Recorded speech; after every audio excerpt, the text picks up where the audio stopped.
He says, verse 3 now, "For I testify again to every man that's circumcised that he's debtor to do the whole law." You see, you can't just draw out of the law what you like, and especially they like to leave out the penalties and a great deal of the detail. I'm delighted today that I'm not under law. I'm not under law at all. And the liberty that I have in Christ. Now, I must confess I have a problem of pleasing Him always. I'm sure that my conduct always doesn't please Him, but He's the one I'm trying to please. It's not following some legal system. Now he says, "For I testify again to every man that's circumcised. He's debtor to do the whole law." Now listen to him.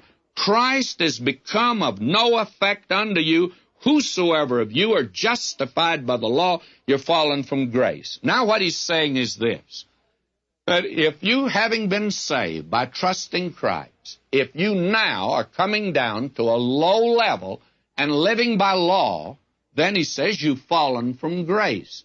And that's what falling from grace actually means. It, I think, is something that is greatly misunderstood today. I can remember when I was a student in a denominational seminary, why one theologian, he says that falling from grace is the doctrine which the Methodists believe and the Presbyterians practice. Well, I'm sure that most of them practice it today.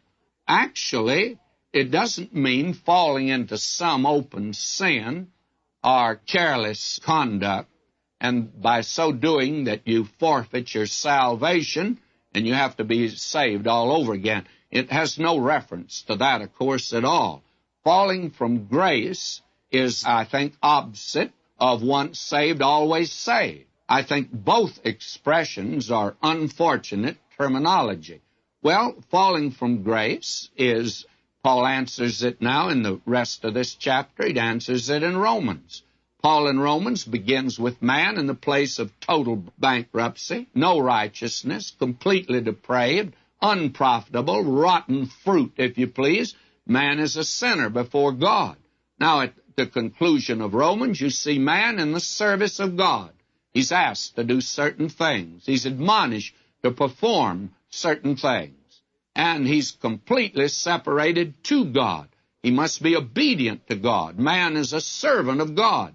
Now, there are two mighty works of God stand between the man in his fallen condition and man in service to God. What are those? Salvation and sanctification. Now, salvation is justification by faith, as we've seen. And that is something that's all important. Now, sanctification means now that you're saved, it doesn't mean get busy. It means simply this, that you're now coming up to a new plane of living. You are now been saved. I think the greatest fallacy of the Christian life is today that service is essential, that you must get busy immediately. You know, the early church was more concerned with its life, the life of the church, and that life was a witness to the world. And today we've forgotten that. The outside world is looking at the church and passing it by, and looking at many of us believers and passing us by. Why? Because, very frankly, we are always busy out yonder handing out tracts, buttoning-hole people, and we don't have a life to back it up. We need today a life to back that up and to know by experience these things. And rather than trying to do good, we ought to live good. And then, if we are, then we're going to be doing good, if you please. I think there's more about sanctification in the epistle to the Romans and in the epistle to the Galatians than anything else. Now, how does God make a saved sinner good? Well, He's given a new nature. Now he can keep the law? Oh, no. Emphatically no. He's called now to a higher plane. Now, this doesn't mean he breaks the law, but he's called to a higher plane. There's no good in the old nature. And Paul found that out.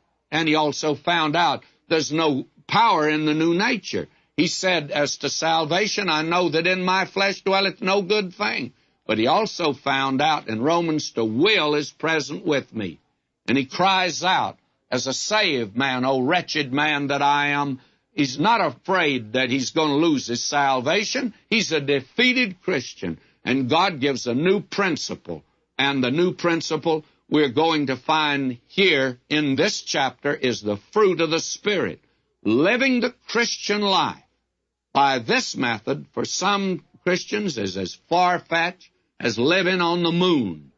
Never expect to live there. Never heard about it. Acknowledge the possibility. It's a theory, and I'm just talking here about life out yonder on a distant planet. May I say to you, this is the life he wants us to live by faith today. Saved by grace, we're to live by grace. We'll take